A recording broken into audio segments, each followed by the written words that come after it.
Hello and welcome into another edition of the League Winners Fantasy Show. We are turning the page into the NFC today, starting with the NFC North. I'm your host, as always, Dalton Salings. And without further ado, let's get this party started with the Green Bay Packers.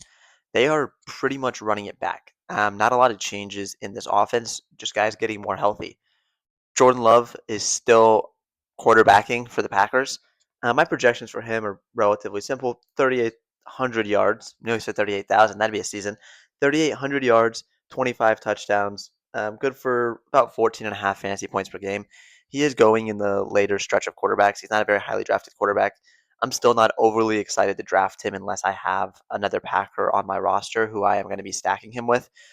I don't think he has a lot of upside, doesn't have the rushing upside, and I just don't see a world where he throws for 40,000 yards this year, 4,000 yards this year, excuse me, goodness gracious, all over the place. But I don't see a world where he throws for 4,000 yards this year, and because of that, there's not the same upside that you see with a lot of other fantasy quarterbacks. So I'm not really all that in on Jordan Love this year, but it does not mean I'm not in on the offense. I want to jump down to the tight end spot first because Tucker Kraft has proven himself a very reliable player.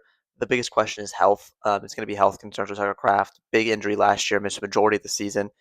If he is back and healthy, and there's a chance he opens the camp on the pup list, if he is back and healthy, I see 67 catches, 930 yards, and 8 scores. It's 10 and a half fantasy points per game almost, right behind where I had Brock Bowers. So if Tucker Kraft can stay healthy, I think he's in for a very big season, a top three, top five tight end season. He's being drafted right around that range, the tight end five right now.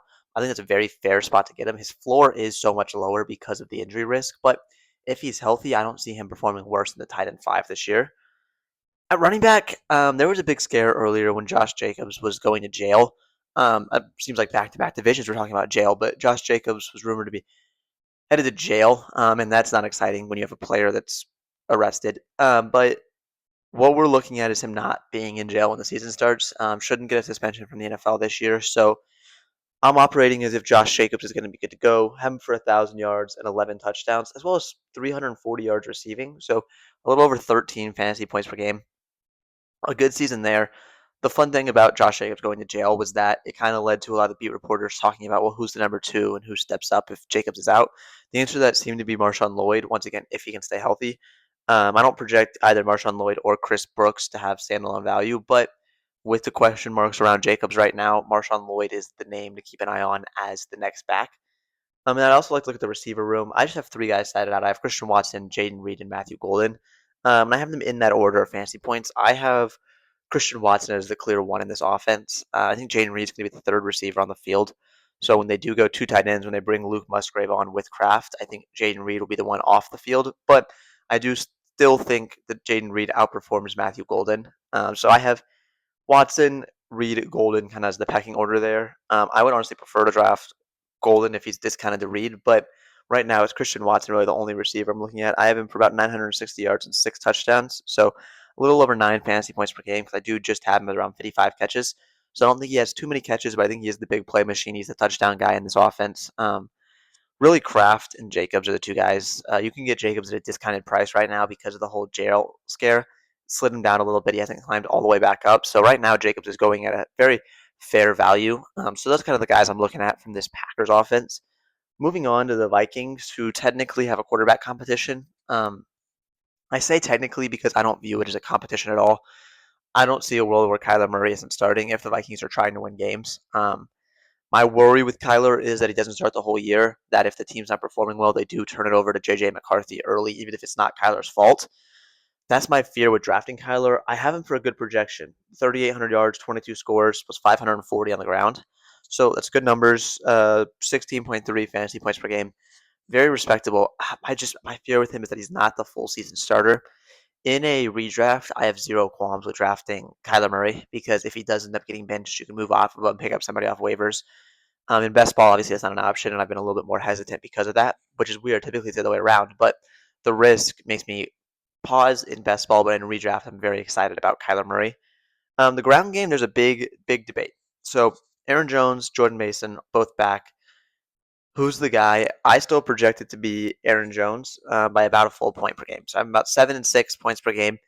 and I have Aaron Jones getting receiving work still. I don't think he's the ground guy. I believe Jordan Mason will be the carries leader, but I do think that Aaron Jones gets enough catches to offset that. I have him for 43 catches, 300 yards, and a score, while I have Jordan Mason for 670 yards and 5 scores on the ground. So I think Mason does firmly become the rushing back, first down, second down.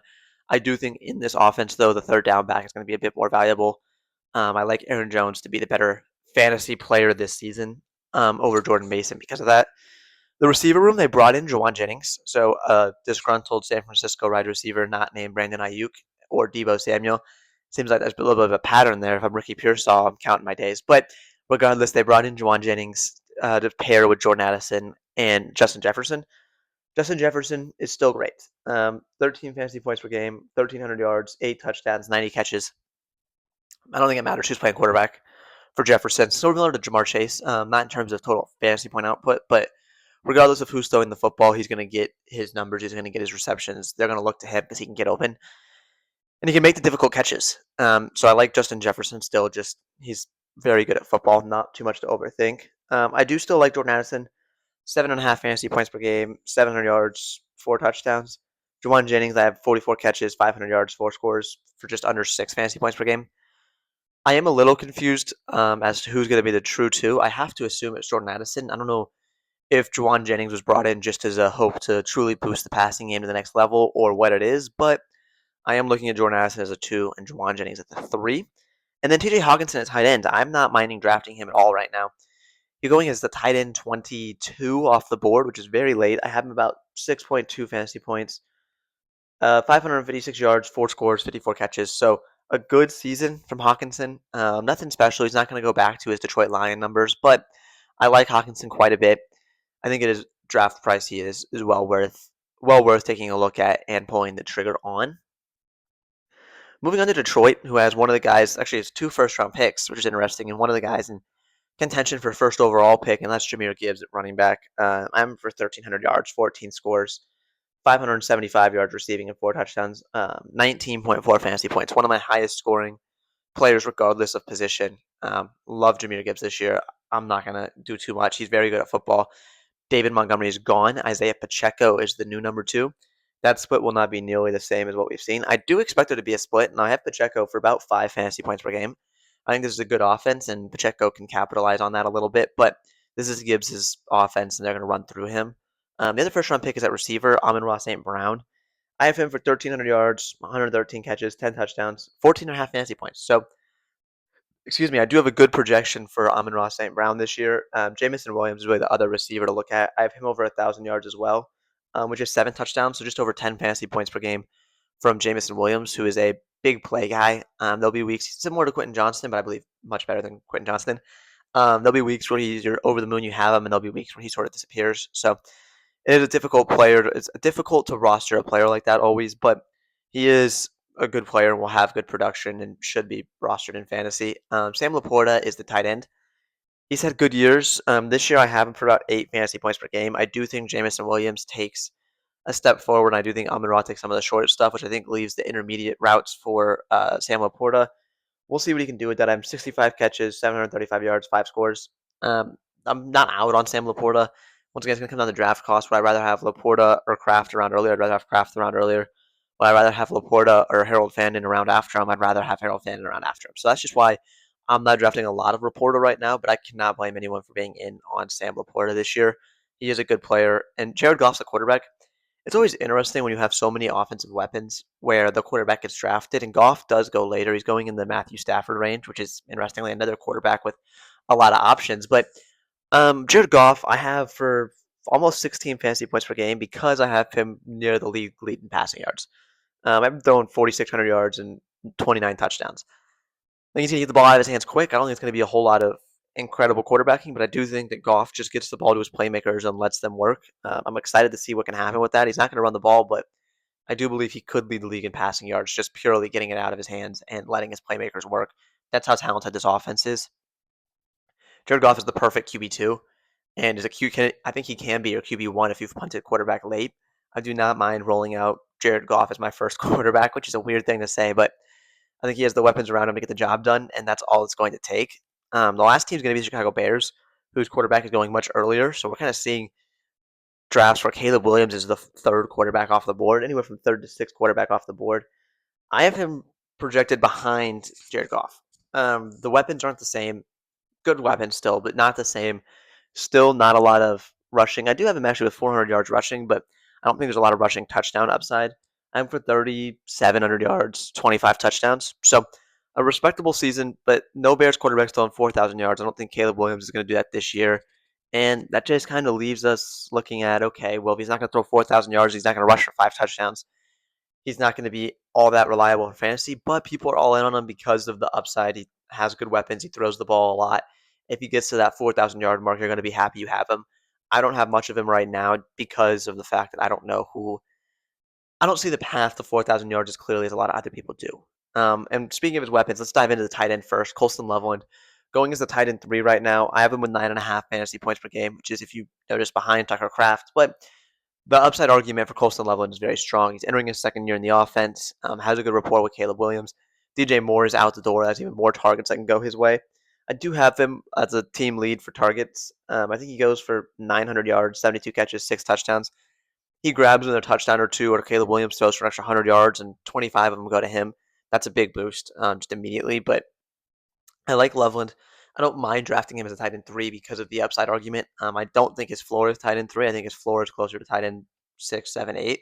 But his ceiling, I think, is tight end 1 overall. Legitimately, I think there is a world where he could finish as a tight end 1 overall. And so I don't mind drafting him as a tight end 3 if you believe he can hit that ceiling. The receivers, right now, there's a lot of debate in the fantasy community. Is it Rome Odunze? Is it Luther Burden? I lean ever so slightly to Luther Burden. And you know what? Now that I'm looking at the numbers, it's actually not that slight. It's about a point and a half per game. I have Luther Burden at 1,000 yards and 4 scores. I have Roma Dunze at 700 yards and 6 scores. I have more targets going to Roma Dunze, but I have Luther Burden doing more with his targets. I simply think that as the year goes along, Luther Burden becomes more attractive, which is interesting given the fact that one of the strong arguments against Roma Dunze is he's coming off of an injury. I don't think that matters. I think he's 100% ready to go by the time the season starts. I do think he gets off to a nice start, similar to last year, but I think he slows down as the year goes along. And this is some great light that we're getting in here. But I do think he slows down a bit as the year goes along. I see Luther Burden finishing the year as the team's wide receiver 1, but right now Luther Burden is going at a much more expensive draft cost than Roma Dunze, and because of that, I've seen myself leaning more towards drafting Odunze if I want a share of this offensive receiving game, rather than paying up for Luther Burden. The running game is kind of the last thing to look at. We got 2 guys, DeAndre Swift and Kyle Monangai. I have Swift at just over, 11 and a half fantasy points per game. That's a very strong output for a running back. I have him for 900 yards rushing and 7 scores, as well as being a reliable pass catcher with 42 receptions. So I do think that Monangai comes in and takes some of the rushing work 100%. I would not be surprised to see Monangai take some of the rushing work. I have him kind of about 40 carries behind, 35 carries behind. But I do think that as this lighting is getting even worse, I do think, just to wrap it up, that Swift is the one on this team, but I don't mind Monangai later in the draft as the RB2. He's going right around Blake Corum. I don't mind Monangai there in the slightest. With this lighting coming in, kind of wrecking the visuals here, I'll close us on the Chicago Bears. I want to say Monday we have a very special surprise coming to the show. And I want to encourage you to please check out the written version as well. It's going to get a little bit shorter. I've been writing some long ones. We're going to get a little bit shorter as we go along. But thank you very much for tuning in. And if you've seen this light coming, I hope you enjoy the rest of your day today.